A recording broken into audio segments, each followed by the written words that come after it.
नमस्कार दोस्तों, मैं राजू और द हिंदू टॉक्स में आप सभी का एक बार फिर से स्वागत है। पिछले लगभग 10-15 दिनों से मेरा वीडियो नहीं आ पा रहा था क्योंकि मेरी तबीयत थोड़ी सी खराब चल रही थी। हालांकि अभी भी उतनी अच्छी नहीं है, यहाँ चेहरे पर घाव बना हुआ है, लेकिन फिर भी बात तो कर ही सकते हैं।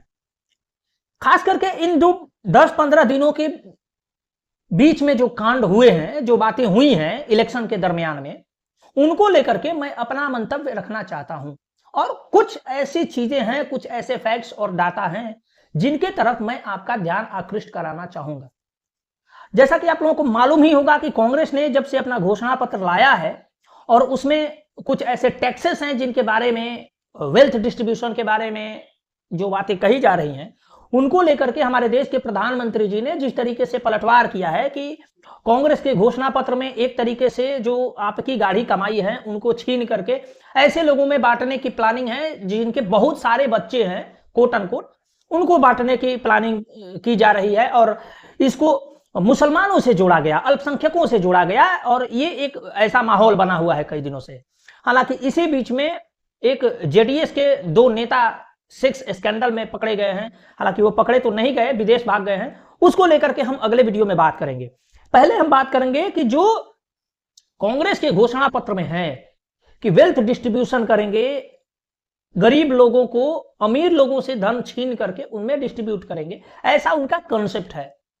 इसी बीच में सैम पेत्रोदा का एक बयान भी आ गया कि अमेरिका में इनहेरिटेंस टैक्स लगता है कि अगर कोई व्यक्ति मर गया तो उसके बच्चों को उसका पूरा धन न जा करके कुछ हिस्सा ही जा पाए और बाकी का हिस्सा जो है सरकार कब्जे में ले ले। भारत में यह भी एक टैक्स हुआ करता था 1985 तक। आपको यदि जानकारी ना हो तो आप जाकर के देख लीजिए। और उसमें 85% तक इनहेरिटेंस टैक्स होता था कि यदि कोई व्यक्ति मर गया तो उनके बच्चे को, उसमें भी स्लैब बांटे हुए थे कि कितने तक यदि उसकी संपत्ति है तो बच्चा को कितना % मिलेगा। ये तरीके का जो कांड है वो भारत देश में हो चुका है। अब सवाल ये है कि जो लोग इसमें कह रहे हैं कि मुसलमानों को धन बांटने की बात कांग्रेस कह रही है एक तरीके से, क्योंकि 2006 में प्रधानमंत्री मनमोहन सिंह ने, तत्कालीन प्रधानमंत्री जो थे, उन्होंने कहा था कि इस देश के संसाधनों पर पहला हक माइनॉरिटी खासकर मुसलमानों का है। यह शब्द कहा था तृप्तिकरण, तुष्टिकरण के लिए। उस बात को बार बार बीजेपी के लोग भजाते हैं और बार बार दोहराते हैं। ठीक है, दोहराना भी चाहिए, लेकिन मैं आपका ध्यान दूसरी तरफ आकृष्ट कराना चाहूंगा कि जो बात कांग्रेस कह रही है मुसलमानों को फेवर करने का, इनडायरेक्ट रूप से वो बातें कह रही है, वो बात और वो कार्य क्या बीजेपी कर नहीं रही है? ये मैं बहुत बड़ा सवाल आपके सामने रखता हूं। और मैं ऐसे ही नहीं रखता, इसके लिए कुछ फेवर्स रखेंगे, कुछ फैक्ट्स रखेंगे। और वो फैक्ट्स आप गूगल करके भी सर्च कर सकते हैं। बीजेपी वाले आमतौर पे उनके हैंडल्स पर जाइए तो जब भी तुष्टिकरण और तृप्तिकरण की बात आएंगी, मुसलमानों को खुश करने की बात आएंगी, बीजेपी वाले अपने माइनॉरिटी मोर्चा के ट्विटर हैंडल से वो सारी बातें ट्वीट भी करते हैं।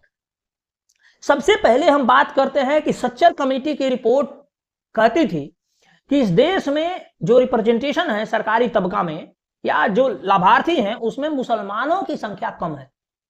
मुसलमान बहुत पिछड़े हुए हैं, हिंदू दबंग है। तो ऐसे में मुसलमानों को मेन स्ट्रीम लाने के लिए उसको फेवर किया जाना चाहिए। अब इसका काउंटर देखिए कि बीजेपी ने उस सच्चर कमेटी का विरोध किया था, लेकिन उनके सारे सिफारिशों को बीजेपी ने लागू कर दिया है लिटरली। उदाहरण देखिए, बीजेपी के आने से पहले ऐसा कभी कांड नहीं हुआ है कि जो विशेष संप्रदाय के लोग हैं वो 50, 60, 53 इतने संख्या में यूपीएससी क्रैक करके मेन स्ट्रीम में आ रहे हैं, आईएएस आईपीएस बन रहे हैं। इस साल के ही आंकड़े को देखिए तो केवल 32 ऐसे कैंडिडेट्स हैं जो केवल जामिया मिलिया इस्लामिया के जो इंस्टीट्यूशंस हैं उसमें जो फंडिंग है, भारत सरकार फंडिंग देकर के एक कोचिंग चलवाती है, उस कोचिंग से मुसलमानों को सिलेक्ट किया गया है। और बाकी सबको मिला दिया जाए तो इस साल 53 ऐसे मुस्लिम कैंडिडेट्स हैं जो आईएएस बन के सामने आए हैं या आईपीएस बन के सामने आए हैं। जब आंकड़े निकाले गए कि इंटरव्यू में एवरेज कितने नंबर्स दिए गए, तो फैक्ट्स कहता है, डाटा कहता है कि मुसलमानों को अन्य हिंदुओं को मिलने वाले जो एवरेज मार्क्स हैं उससे 13 नंबर अधिक दिए गए हैं, 13 नंबर, और ये फैक्ट्स है। इसके लिए आज से 1.5-2 साल पहले सुदर्शन न्यूज ने एक बहुत बड़ा यूपीएससी जिहाद करके एक उसके लिए चैनल चलाया था, उसके लिए सीरीज चलाई थी, और उसमें भी इन सारी चीजों को की ओर पॉइंट आउट किया गया था। कहीं ना कहीं भारत सरकार एक फेवरिज्म चला रही है मुसलमानों को खुश करने के लिए, उनको तृप्त करने के लिए। आप हर जगह देख सकते हैं यूपीएससी के इंटरव्यू में कैसे हो सकते हैं कि 13 नंबर सारे मुसलमानों के जो एवरेज मार्क्स मिले हैं, इंटरव्यू में 13 नंबर उनको मार्क्स अधिक मिले हैं। दूसरी तरफ इनके योजनाओं में आइए तो प्रत्येक योजना में कोई भी ऐसा योजना नहीं है जिसमें, जो आम जनमानस के लिए योजनाएं हैं मैं उनके बारे में बात कर रहा हूं, कोई भी ऐसा योजना नहीं है जिसमें 35%, 30% से कम इनकी भागीदारी हो। ये स्वयं सरकार के आंकड़े हैं। कुछ योजनाएं एक्सक्लूसिवली मुसलमानों के लिए चलाई गई हैं, जैसे उस्ताद योजना, उड़ान योजना। उड़ान योजना में आपको मालूम होना चाहिए कि मुसलमानों को यूपीएससी बनाने के लिए स्पेशल कोचिंग्स की व्यवस्था की गई है, कई सारे उनके लिए फंडिंग्स की व्यवस्था की गई है। 2 लाख 2.5 लाख रुपया तक दिया जाता है कि आप लीजिए और इससे कोचिंग करके आप आईएएस आईपीएस बनिए। ये हो रहा है इस देश में और मोदी सरकार कर रही है। हालांकि अभी जब कैंपेनिंग के दौरान आप देखिएगा तो कभी भी मोदी जी पसमंदा करते हुए नजर नहीं आएंगे, लेकिन आप यकीन मानिए और लिख लीजिए कि जैसे ही इलेक्शन खत्म होगा और वो जीतेंगे, वो अपनी पहले भाषण में या पहला जो उनका इनॉग्रेशन वगैरह होगा 1-2 महीना के भीतर में, आप देखिएगा उनके मुख से पसमानदा भाई पसमानदा भाई पसमानदा भाई निकलने लगेगा।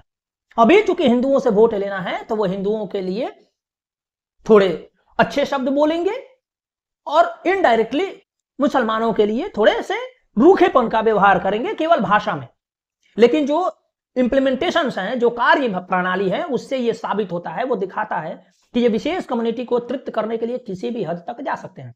जैसे मैंने अभी आपको उड़ान योजना के बारे में बात की, अभी उस्ताद योजना के बारे में आप नेट पर सर्च करिए तो उसमें विशेष कम्युनिटी के लोगों को, केवल विशेष कम्युनिटी के लोगों को, उनको स्किल्ड बनाने के लिए कुछ स्टाइपेंड दिया जाता है हर महीना, जब तक उनकी उम्र 40 वर्ष नहीं हो जाती।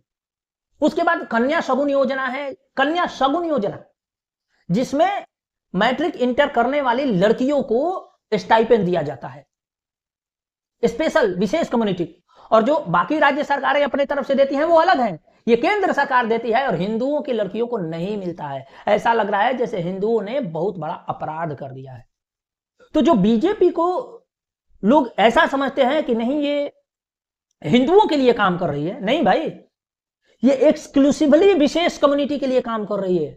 अगर आप इनके ट्रैक रिकॉर्ड को देखें तो जो योजनाएं आम जनमानस के लिए हैं, जो सबके लिए है, उनमें भी विशेष कम्युनिटी की विशेष भागीदारी है। उनकी जनसंख्या परसेंटेज से लगभग 2.5 गुना 2.25 गुना ज्यादा उनकी भागीदारी है, और हिंदुओं को हमेशा ठगा जा रहा है। अभी इनके बयानों में आप देखिएगा तो विशेष कम्युनिटी के लिए थोड़ी अंगारे निकलती हुई दिखेंगे, थोड़े हार्श वर्ड दिखेंगे इशारों में, हालांकि डायरेक्ट नाम नहीं लेंगे, और हिंदुओं को खुश करके केवल वोट लेना है। तो मेरा यह कहना है कि जो काम कांग्रेस करने के लिए घोषणा पत्र में कह रही है वो काम ऑलरेडी बीजेपी की सरकार कर चुकी है, और बीजेपी की सरकार ने वो माइलस्टोन सेट किया है तृप्तिकरण में कि जिसको कोई भी सरकार कभी पीछा नहीं कर सकती। मैंने इतनी सारी चीजें बातें बताई, इतने सारे डाटा को मैंने आपके सामने रखा। अगर इसमें से कोई भी डाटा इनकरेक्ट है तो आप हमें से गूगल करिए, और गूगल करके गूगल से ही पूछ लीजिए। इनके अपने मंत्री रोज आकर के बयान देते हैं। तो ये कोई ना सोचे कि ये जो अभी कैंपेनिंग चल रही है ये हिंदुओं के लिए कुछ बड़ा होने वाला है। नहीं, हिंदुओं के लिए बड़ा यही होगा कि आप पर और एक्स्ट्रा टैक्स लादे जाएंगे और आपसे बहुत सारी तरह की फेवर्स चाहेगी गवर्नमेंट। लेकिन गवर्नमेंट को जब काम करना होगा तो वो सारी योजनाएं विशेष कम्युनिटी को केंद्र में रख करके बनाएंगे। हो सकता है कि 1-8 दर्जन और ऐसी योजनाएं उनके लिए बनाई जाए ताकि वो कम्युनिटी विशेष खुश हो जाए, और सच्चर कमीशन की जो सिफारिशें हैं उसको और अच्छे से, हालांकि उसको बहुत अच्छे से इंप्लीमेंट कर चुकी है बीजेपी, लेकिन उसको और अच्छे से और कई गुना अधिक धन लुटाया जा सके विशेष कम्युनिटी को खुश करने के लिए। तो हिंदुओं को इस इलेक्शन में बहुत ज्यादा बीजेपी से खुश होने की आवश्यकता नहीं है। वैसे कांग्रेस वालों से तो खुश होने की आवश्यकता है ही नहीं, लेकिन बीजेपी वालों से भी खुश होने की आवश्यकता नहीं है।